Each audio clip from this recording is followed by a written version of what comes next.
Okay, so in this video, I want to share with you what kind of equipment you need to get started producing music today. So first off, you're going to need something like this. A MacBook Pro, a laptop, any of these will do. You've even got people making music on phones and things now. I have no experience doing that. I think that's crazy, but if you're doing that, fair play to you. So assuming you've got some sort of computer, iPad, phone, whatever, then you're also going to need a DAW. So some of the key ones are Logic Pro, Ableton, Pro Tools, Cubase, Reason, Reaper, Studio One, Bitwig. The list goes on and on. And in truth, they're pretty much all the same. They just handle things in different ways. If your goal is to make some good music, you can do this with any of these. They just have slight differences, but most of them are very similar. And I've tried about 4 or 5 of the main ones, and for me, Logic Pro is my favorite because I think it's the most versatile. If you want to mix in it, you can. If you want to master in it, you can. If you want to write songs in it, you can. If you want to do rock, you can do rock. If you want to do electronica, you can do electronica. So that's why I choose Logic Pro. So you've got your MacBook,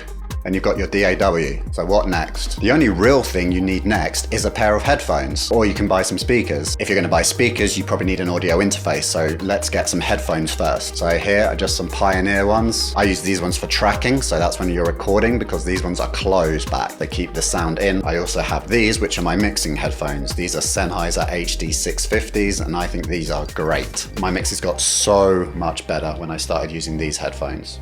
And these are open back. They let out quite a bit of noise, but if you're using them for mixing, then that's not really a problem. I just don't use them for tracking. I've also used the Beyerdynamic DT770s. They were a first pair of decent headphones I had. They were really good. I've also used the Audio-Technica M50s. They were really good too. I didn't find there much difference in quality between those two, but I did notice a jump up when I went to the Sennheiser HD 650s. Now you've got your MacBook, you've got your software, and you've got your headphones. That is literally all you need to get started. But the next thing I would probably add is an audio interface. This is one I used to use until it no longer became compatible with Macs. This one sounded great, and I was really disappointed when they stopped supporting this. But essentially what this does is it allows you to connect more inputs and outputs to your computer. That way you can plug in microphones and guitars. This will handle all the analog to digital and digital to analog conversions, and it will sound a lot better than your built-in sound card. So I would recommend this for listening and for obviously recording in instruments. Not necessarily this specific one, wouldn't recommend this because it's not going to work. I currently use a Motu M4. I also think the SSL 2 Plus or 4 Plus or 12, whatever it's called, is really great value for money. SSL make really good quality equipment. The Motu is really good.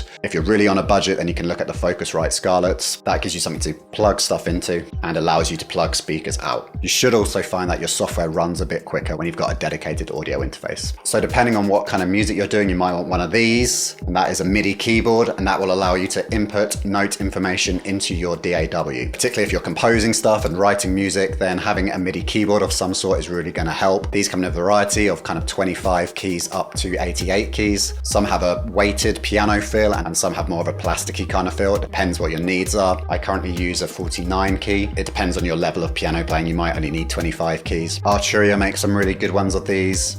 You've also got stuff like Akai. M-Audio makes some basic ones as well. You don't have to spend much on a MIDI keyboard. I find this really speeds up your workflow in terms of creating music. So I really recommend getting a MIDI keyboard no matter what you're doing.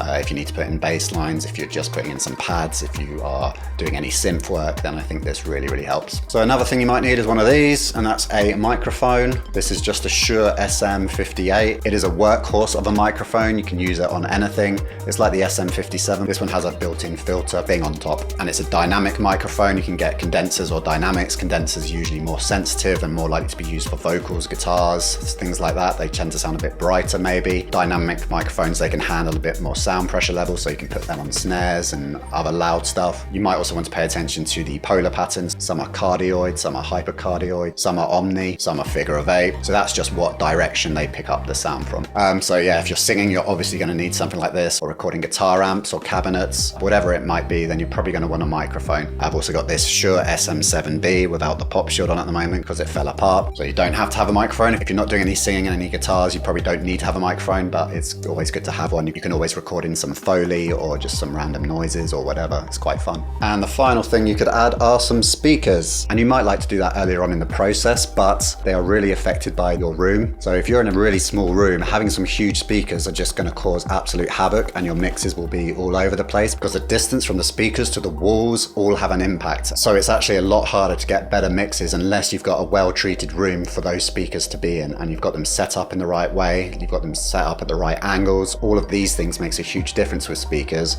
whereas with a good quality pair of mixing headphones, you don't have that same problem. There are other trade-offs, but I think you can spend, say, £200 on a decent pair of headphones, and to get the same quality of speakers, you're probably gonna have to pay £500, £600. And then you have to factor in things like the shape of the room, the dimensions, the listening position, all of these kinds of things. And I think if you're just getting started, maybe headphones are a better way to go. That's just my opinion.